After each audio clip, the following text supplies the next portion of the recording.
Hello, boys and girls. It is late at night, and I am not asleep because I feel like talking about something that is universal to all of us, but it's something that might not be articulated quite as readily as one would like, especially during these very uncertain times when there's a lot of disturbing things on in the news and in real life.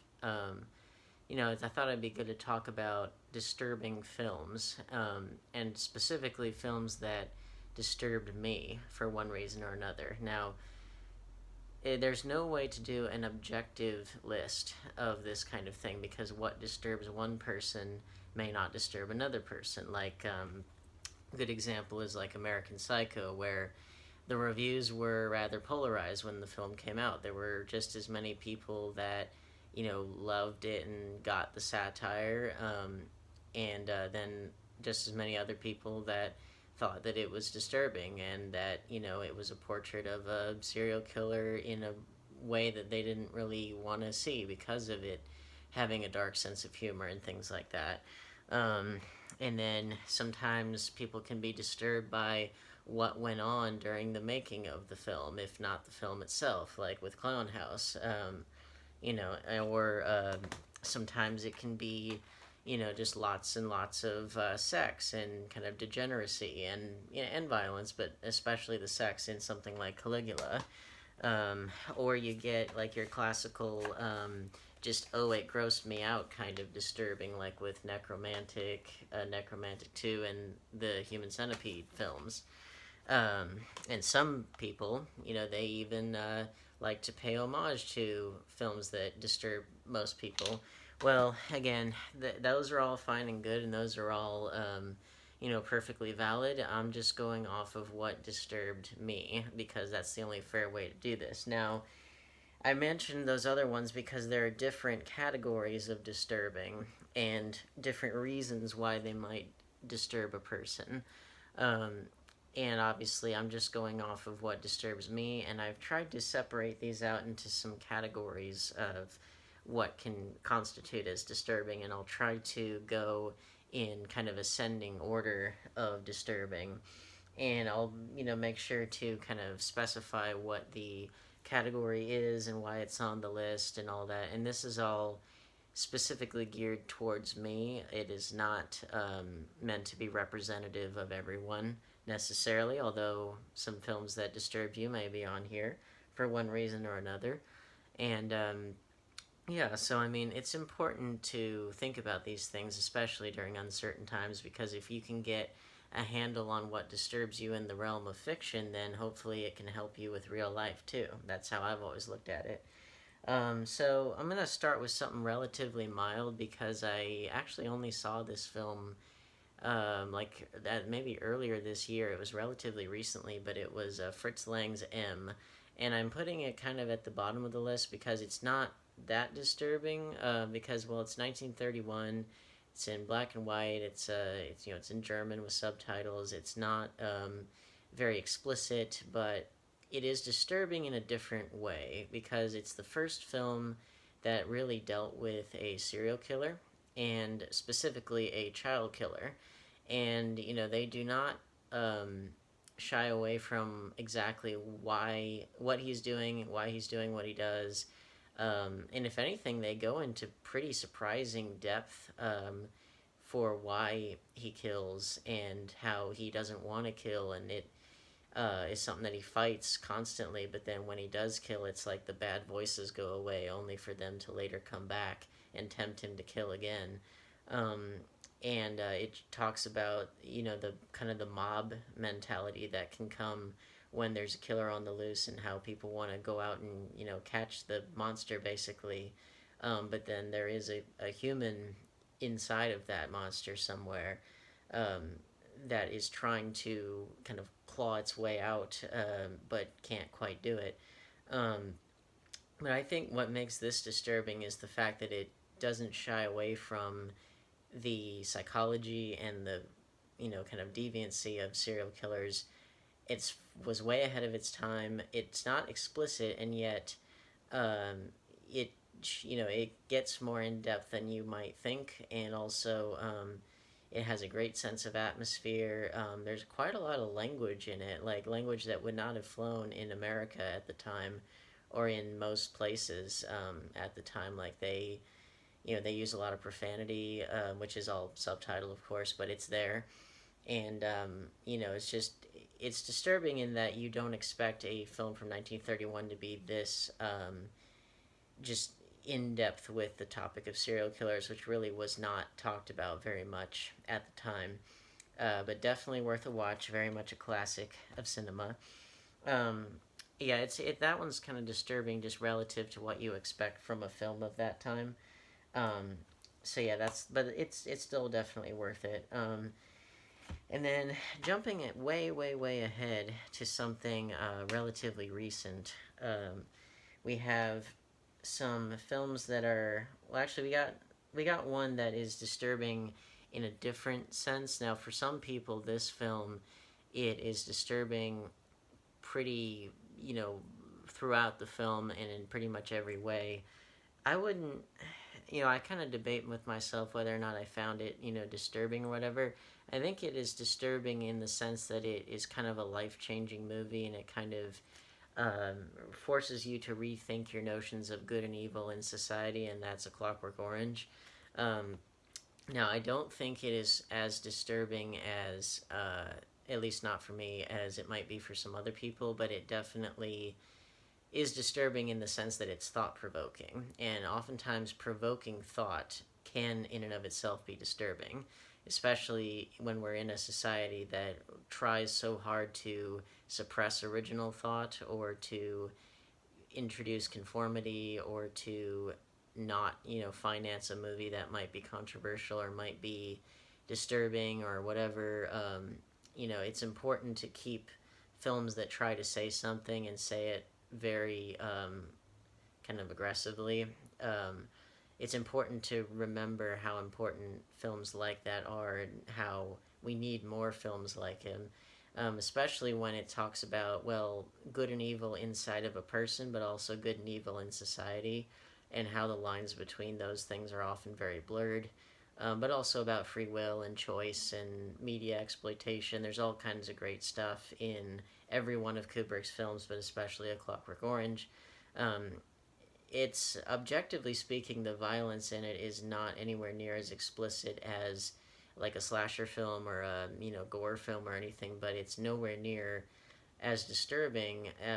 Those films are nowhere near as disturbing as A Clockwork Orange, just because it really goes all the way with the seriousness of its ideas, and the fact that it just talks about the monsters within, and how those monsters can manifest on a societal level, on an individual level, all kinds of ways. So I think, again, that's kind of disturbing in a more of a intellectual sense, at least for me.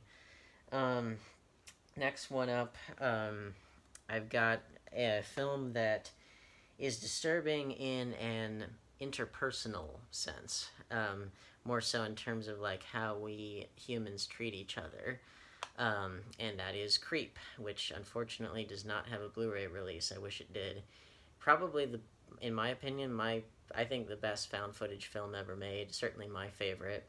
But it is. I think it might be on Netflix still, but it's it was directed by Patrick Bryce, starring Mark Duplass, and it's a film that I don't really want to even give all that much away, but basically it starts off with somebody having been hired to record a video for his, like, this person hired a guy to film a video, presumably for his future son, who isn't born yet, and then it gets crazier and crazier. But I think it's called Creep for a good reason, because it is deeply disturbing in terms of how a person can break the normal societal boundaries, and can overreach, and can just unveil or unravel different levels of their disturbed psyche. Again, it's not terribly violent or explicit, but it's just amazing acting, amazing writing, great concept, executed very well, and it's just more so, it's a good commentary on kind of where we're at in the 21st century with how we relate to each other, and how, sometimes there are people that don't really know what's the proper line, not to cross. And, it just, I think that it's a good representation of that. So yeah, that's disturbing in an interpersonal sense. Um, and then, so we had two that were disturbing on a societal level, and then, one interpersonal. There is also disturbing in a kind of supernatural, spiritual sense. I have several of these in this category. Now, The Passion of the Christ is not on here. It is certainly an extremely violent film. But again, that film is such a Rorschach test to everyone who sees it. They see something different. And for me, it was more, yeah, it was intense, but it didn't really, the disturbingness of it, it didn't really stick with me in quite the same way as Martin Scorsese's Silence. Now, again, not really a terribly explicit film in terms of violence. Like, there's enough of it to earn an R rating, but it is more so disturbing in a spiritual sense, because you're dealing with two priests that go into Japan, which is still closed off to the West, and this is in like the 1600s. And they're two Catholic priests. They go in there because their mentor, Father Ferreira, played by Liam Neeson, he has supposedly apostatized. He's supposedly left the faith, and they have to go into Japan to track him down and find him. And along the way, they encounter a Japanese government that, at the time, it was still, a feudal system, but it was one that had some contact with the West and was deeply afraid of the world outside. And they wanted to do everything they could to preserve their way of life, and they fought for that for so long, up until the 1800s, when the United States basically forced them to modernize, or else they'd blow them out of the water with their cannons. But yeah, during this time, they were fiercely against westernization and against anything that would, to kind of destroy their way of life. But it's disturbing in the sense that you see a pretty wide spectrum of belief and of intensity of belief, and what one is willing to sacrifice in the name of it, or and like the price one pays for martyrdom. Obviously, you sacrifice your life for those of others, but then those who live, to tell the tale, how they can often live in shame, and it's almost like a fate worse than death. And also, just, it's about seeing someone whose faith is very, very strong, who is put through immense physical, but even more so psychological torture, to where there's really nothing left of the person that once was. And it's basically just a chronicle of someone's slow having his faith, his sense of humanity, his sense of self, just ripped from him through pretty ingeniously insidious psychological torture. And it's exceptionally well made, exceptionally well directed. It's got a lot of very good, heavy themes about faith and religion, and whether certain ideas are meant to be in certain parts of the world, and what is it selfish to become a martyr? Is it selfless? What is the greatest sacrifice for someone else? It's got a lot of food for thought, but it definitely makes you feel exhausted at the end, in a larger spiritual sense, if you have kind of a head for that sort of thing. And now, to shake things up a bit, got The Exorcist, and that's a much more of a visceral, kind of more commercial sense of the thing. Now, for me, The Exorcist was it was something I saw when I was 18. Like, I was kind of past the age of being scared by this sort of stuff, but it was most definitely intense, and I respected it as such. But again, for me, even more disturbing than projectile vomiting, than a little girl swearing, and all the various supernatural stuff, I think that the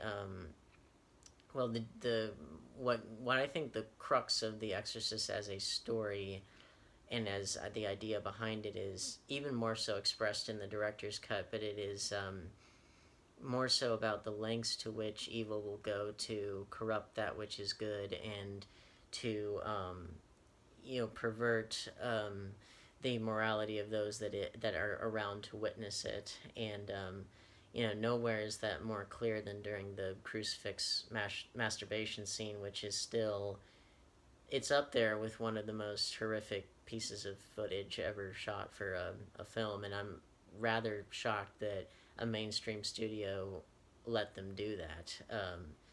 Let alone like Warner Brothers. Now, Warner Brothers was a lot more gutsy at the time. Like they put out Ken Russell's The Devils. They put out Stanley Kubrick's A Clockwork Orange just 2 years prior.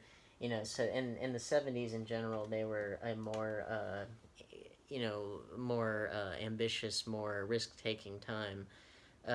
But even so, it's one of those things where, and in the director's cut, you have the great scene where Father Damien and Father Karras and Father Marin, they talk about, why this girl, it makes no sense. And, the discussion is that about how it's meant to make us humans look animal and ugly and doubt the possibility that God could love us. And that's really how it all comes into focus, I think. And, and it's brought about through the corruption and torment and physical destruction of this girl who is perfectly innocent. And it's just I think it's disturbing in a more intellectual sense, at least for me.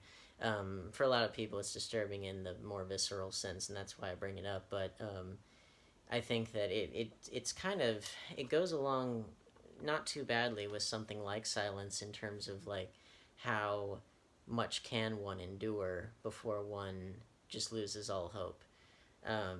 So yeah, that's something I would throw in there. And speaking of enduring and losing hope and things like that, I've got one that it got me was The Witch, and this is probably my favorite horror film of the 2010s, as well as one of my favorite films of the millennium, of the new millennium, one of my favorites. I think what I love about this film is that it really did its homework with capturing what the Puritan settlers of New England, what all they had to go through in terms of living off the land and trying to survive in this new world that is hostile to them, in terms of like the elements and the it's a world that they're not familiar with, and how their beliefs in witches and in the ever presence of evil, those beliefs were very, very sincere, and they meant them, and it's something that we in our privileged 21st century world, that we, to our detriment, cannot really conceive of. We have no idea what it's like to go to a new continent where Europeans had never been before, and to try to live off the land that is not bearing fruit, and to be constantly trying to survive every day, and be not only physically worried about surviving, but spiritually afraid of what might be out there, because it's as much of a physical survival trip as it is a spiritual one. And for the Puritans, and for much of, Christian history, if not world history, the ever presence of evil was something that was a very serious threat. It was not something to be taken lightly or to be minimized.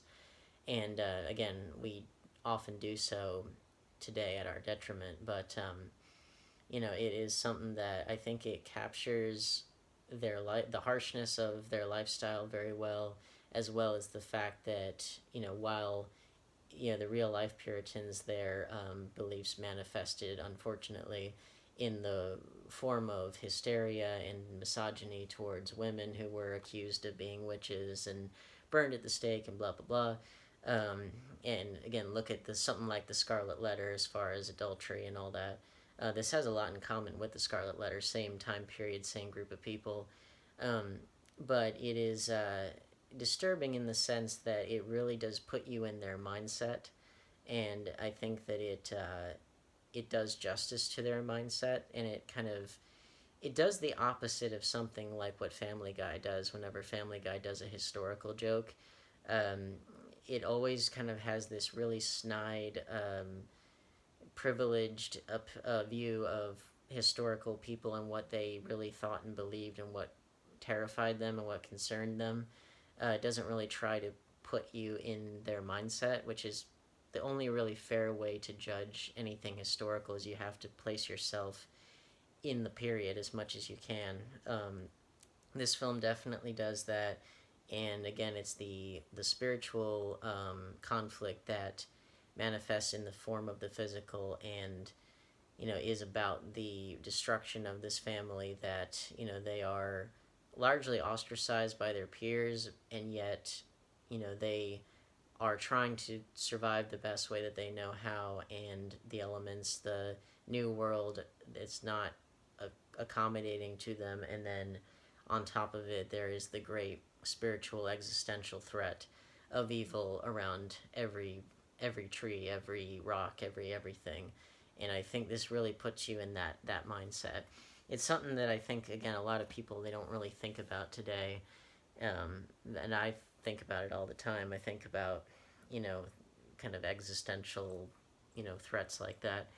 And speaking of which, a lot of you may not have necessarily heard of this film, but I did an unboxing of it. It was Antrum, and I really thought this was quite a different, in a good way, quite a different kind of horror film, because it's kind of found footage in the sense that, it bookends with a little documentary section about how there was this supposedly lost film called Antrum that was so disturbing it was only shown publicly a few times before it was lost to obscurity, and then all of a sudden they found a copy of it and they were going to show it to you, the viewing audience, and they have this disclaimer before it starts, and then the actual film Antrum begins, and it's shot very closely to the way that like a low budget kind of obscure film would have been shot in the 70s, and that, and it authentically kind of looks like that. My only real gripe with this film is I do think the actual film within the film, like story-wise, could have been more disturbing than it was, which is not to say that it wasn't, because it definitely had its disturbing moments to it, in terms of the narrative itself. But what makes this film really disturbing is the fact that there's a lot of subliminal things that are done with the actual film stock that it shows you. Like there are there are subliminal messages, there are moments where the film kind of degrades, and moments where you see demonic faces that are very subtle, and therefore really unsettling because you can't quite make out what it is at first. And then of course the history that they create for the film is well done, but again, if you grew up in a religious household like I did, if you have any kinds of thoughts about existential terror, or things that get at your subconscious, or can affect you in a subconscious way, I think this film is disturbing in a subconscious sense, if that makes any sense. But again, it doesn't. You can't really fully grasp it until you see it for yourself, but it is definitely worth checking out. Now, speaking of subconscious kinds of disturbing, Eraserhead. Now, this film, it kind of is in a league of its own, and I mean that as a compliment. There's no other film that's really like it, and that's David Lynch for you. He's always charting a course forward in terms of filmmaking, but this film is not really disturbing in terms of the actual plot, because the plot is very simple. It's about this person, this worker in this industrial town, who gets his girlfriend pregnant and is pressured by her family into getting married, and kind of struggles with parenthood. That's basically what the actual plot is. Now, what makes it disturbing is how all of that happens. the way in which that otherwise very simple story unfolds is so surreal, and it just really gets at you on a subconscious, nightmarish kind of level. And there's really no way to do it justice through descriptions. You just have to watch it for yourself. But it is beautifully shot, highly, highly disturbing in a subconscious sense, and because it feels like a nightmare, it really does. It's only 89 minutes, but it feels like a waking nightmare, and I mean that as a compliment. Is it really a horror film? It kind of is what it is. It's just kind of off on its own, and I think that's quite a compliment personally. But again, I don't want to say too much about it because it's best if you just see it for yourself. Um, Kind of one more in the supernatural category, um, and then we'll move on to like just a few things that are more kind of down to earth. But in terms of anything remotely supernatural, the one that always got me the most was Poltergeist. Now I saw it at a much younger age than something like The Exorcist, which even though that came out 9 years before this did. I saw it at an older age where I wasn't really as scared by that stuff. But then Poltergeist, I saw at age 12, and it hit me more on a personal level because, well, it was written, produced, by Steven Spielberg. It has a very Spielbergian feel to it. But what it does, unlike a lot of Spielberg's films that he directed, unlike that, it really kind of talks about the dark underbelly underneath that kind of Frank Capra, idyllic suburban Spielbergian kind of environment. It explores the dark underbelly of that kind of world through some pretty clever social satire that you don't really pick up on until you get older. But even more so, it's just that if you're a kid with an overactive imagination like I was, and you have a hard time falling asleep because of things like this that you think will happen. In other words, like ordinary things in your house becoming evil or moving around or just becoming corrupted in some way. This film really gets at the heart of that kind of thinking. It feels like something that a child with an overactive imagination could have come up with, and it hits you on just about every level with that kind of mentality. And of course, I would be remiss if I didn't mention the face peeling off scene, which that traumatized me. It really did. And just so many moments in this, like I couldn't go down to the basement for quite a long time without hearing Carol Ann in my head.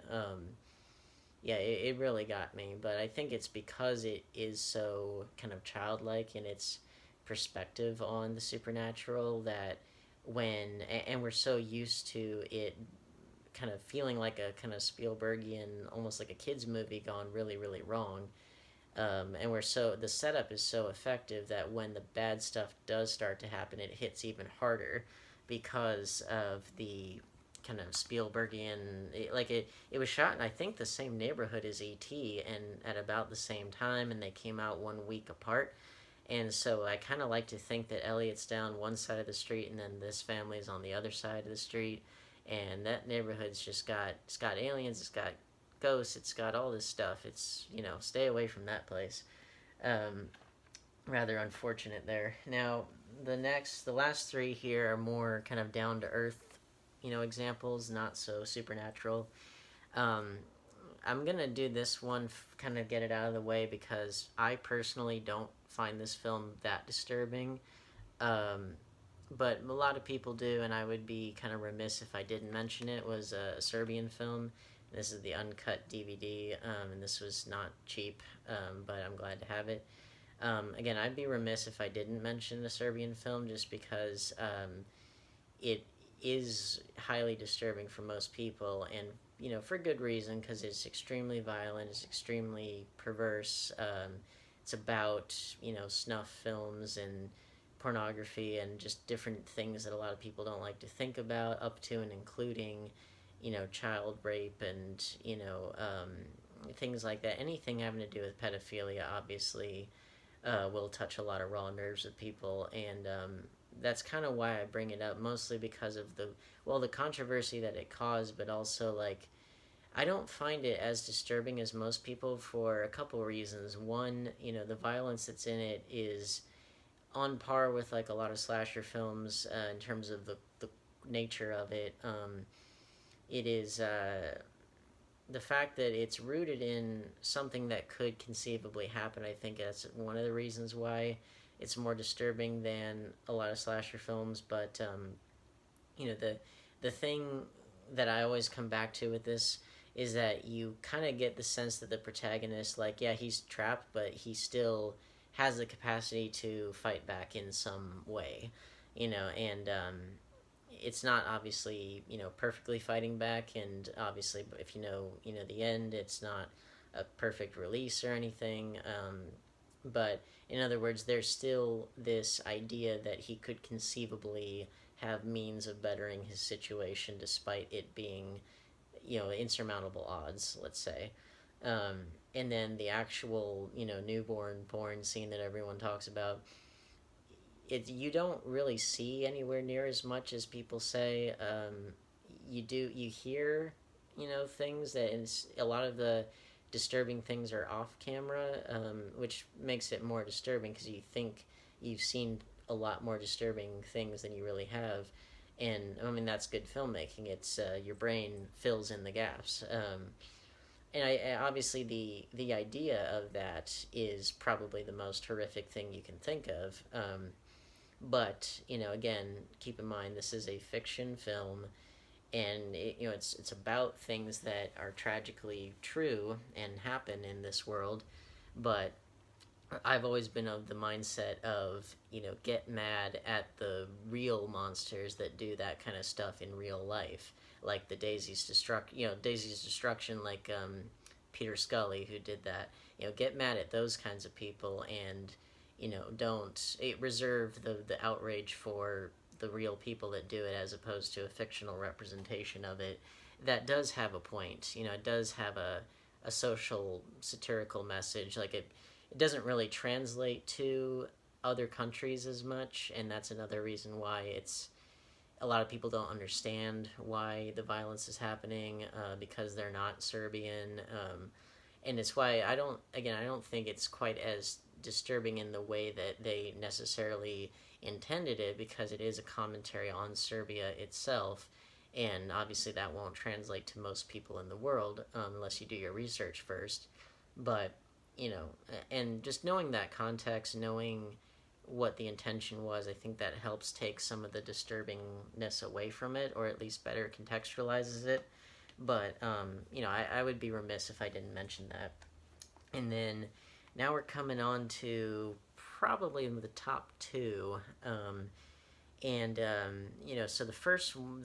probably, let's just call it the number two spot, would be Cannibal Holocaust. And now I love cannibal films. I've really gotten into them, and because again, cannibalism is one of those things that it's taboo, it's disturbing in real life, and yet it's so commonplace. It's occurred in just about every society known to man throughout history, and yet it has almost never been mainstream per se, or necessarily acceptable for everyone to do.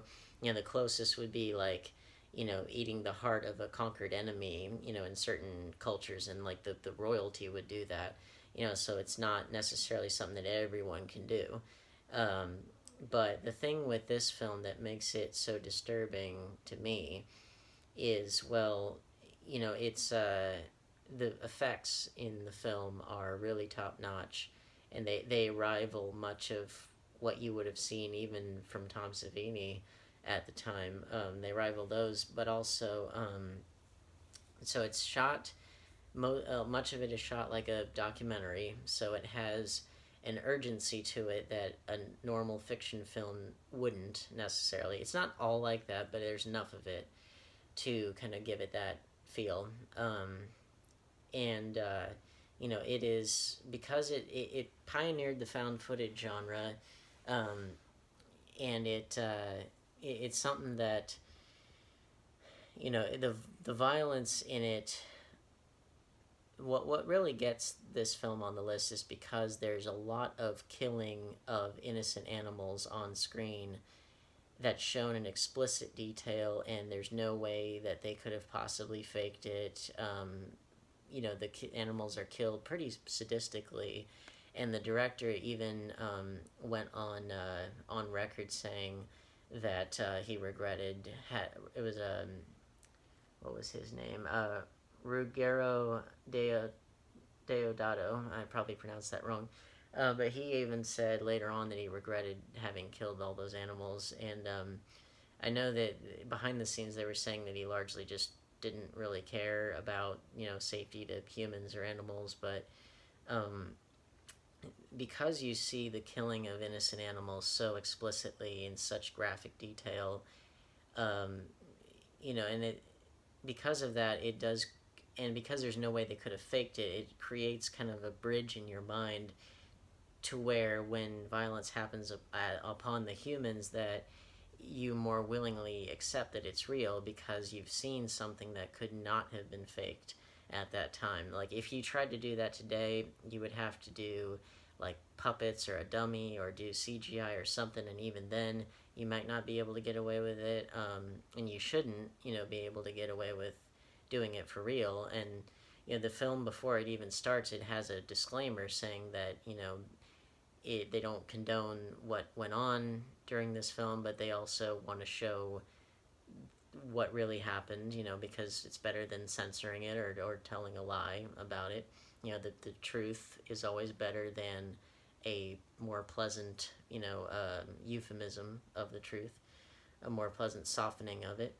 Now, I get why it is there, for thematic purposes, and it is effective on that level, but I just feel so bad that real animals had to die in such horrible ways for a film. That should never have to happen.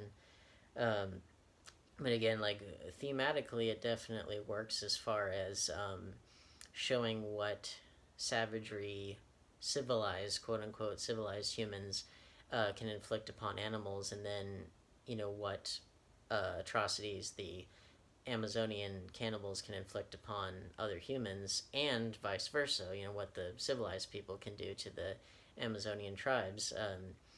It basically is questioning who the real cannibals are, who the real quote unquote savages are, um, and just the nature of human on human violence, barbarism in more primitive cultures, in more advanced cultures, blah blah blah. And all of that's done very well. It's very effective. It pioneered found footage. It's just those animal deaths are very, very hard to watch, especially if you love animals. And again, it is an uncompromising film. It's definitely worth a watch if you can stomach it. I wouldn't recommend it for everyone, especially if you can't take seeing animals die. And I mean, I've seen a lot in my time, and that was tough even for me, because again, there's no way they could have faked it. And then now we get to number one, my most disturbing film of all time for me, and that is Salò, or The 120 Days of Sodom. Now, why is this film number one? Well, it's because, first of all, I should mention that the book 120 Days of Sodom by the Marquis de Sade, from whose name we get the word sadism, the book, I didn't read the book when I saw the movie first, but I read the book later. The book is infinitely more disturbing than the movie. The movie is actually quite tame relative to the book. The book was written by the Marquis de Sade when he was imprisoned in the Bastille, and he wrote it on whatever paper he could smuggle into his cell. And then when the Bastille was on fire, whatever, he thought that the manuscript was lost forever, and he was heartbroken about it because he thought it was his best work, blah, blah, blah. It was eventually found, and it was eventually, translated and, put into book form, circulated around, like centuries later. And, it really is a work of a depraved mind. Of it's like it's violent, child pornography, while also mixing in some aspects of political satire and societal satire and things like that. Because he was a nobleman, he was an intellectual, he was quite the different kind of person for his time, shall we say. But he was also extremely violent, extremely cruel, especially towards children and adolescents, and that's who he was. And so it's always how do we celebrate? Can we celebrate such a person's work, or can we study it, or whatever? That's its own debate.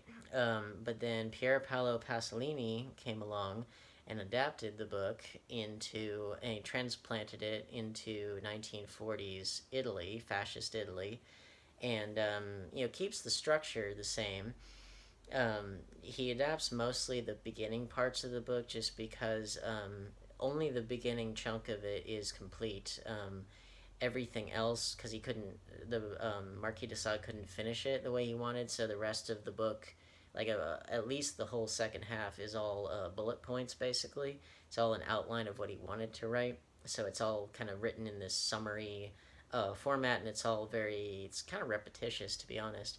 But yeah, so it mostly, the structure replicates the first part of the book mostly, but the film, it's about these four noblemen who hired these older prostitutes to tell them erotic stories while they had kidnapped a group of adolescent boys and adolescent girls to this castle in the middle of the countryside, where they just have 120 days of anything and everything, pure debauchery, cruelty, just anything remotely disgusting you could imagine. Um, and, that in and of itself would probably be enough to be disturbing for most people.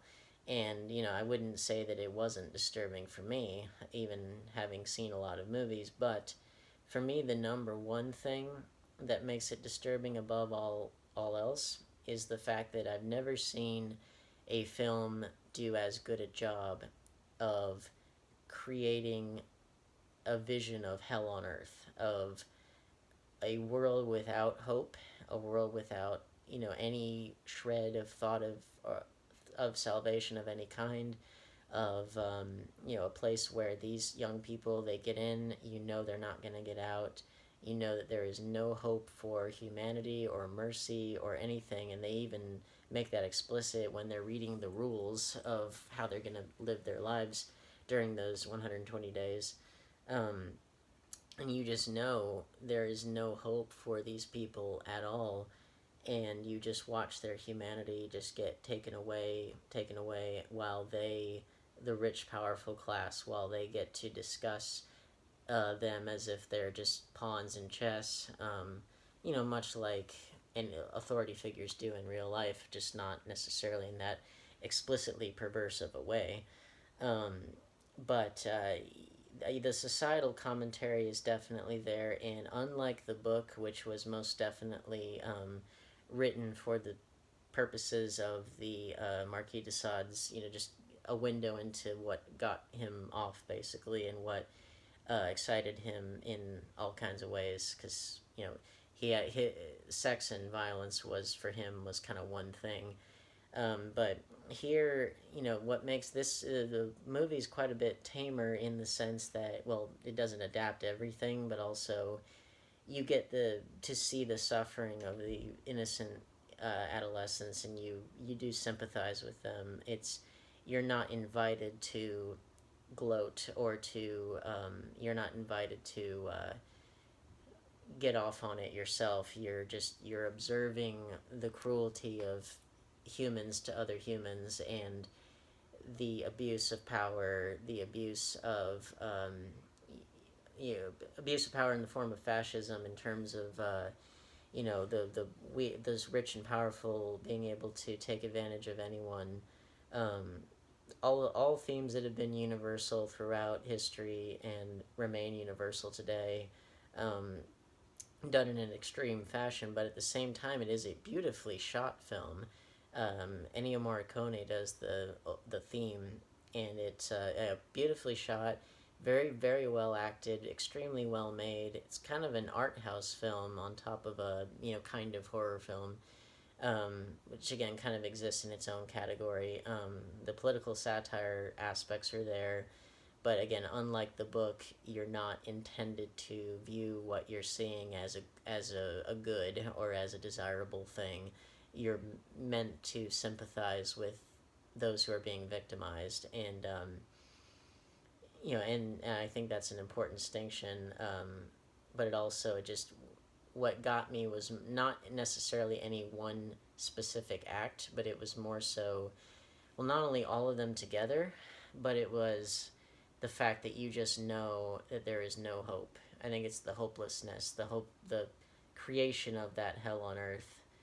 That I think that's what makes it the most disturbing. Because even with something like a Serbian film, you got the sense that there is a way out, and when there is no way out, that is more disturbing than any other kind of thing you could put on the screen. So, well, and again, what happened after this movie came out, it was very controversial. It was banned in a lot of countries, and Pier Paolo Pasolini himself was killed. Um, they're not sure if it was related or not, but just so happened. Um, the critical opinion kind of remains divided on it. Like, is it a work of art? Is it disgusting? Is it what is it? Um, but yeah, I think that's why it's my number one. It's just that hopelessness, that feeling like, because if you're like me, you're someone that no matter how bad life is, you do try to look for the hope to escape the suffering, and then when there is no hope, that's the most disturbing thing you can put on film. But again, the reason why we look at disturbing films and we examine inside of ourselves why they disturb us is because the more that we can work on those demons inside, then the more better equipped that we will be to deal with the demons outside. And there's a lot of them in the world. The world itself is a cruel place, and it's best to not fool yourself into thinking otherwise, and to just kind of have that mental and spiritual and emotional fortitude to deal with it. I think that's perfectly reasonable, perfectly healthy, and it's something that I try to do in my life. And I'd recommend that you do the same. So, yeah, what are some films that disturbed you and why? And how have you used the way that they made you feel to better yourself in some way? Um, just some food for thought. So, yeah, hit the like, subscribe, share, Warp Factor 5, Set Phasers to Stun. Check out the other channels and eBay sellers in the description. And yeah, kind of a different video than what I'm used to, but I want to do more review type videos, and you'll get more as we go along. So continue to stay safe, and remember that, no matter how dark things get, there is always hope. Hope is alive even when it doesn't seem like it. So just remember that.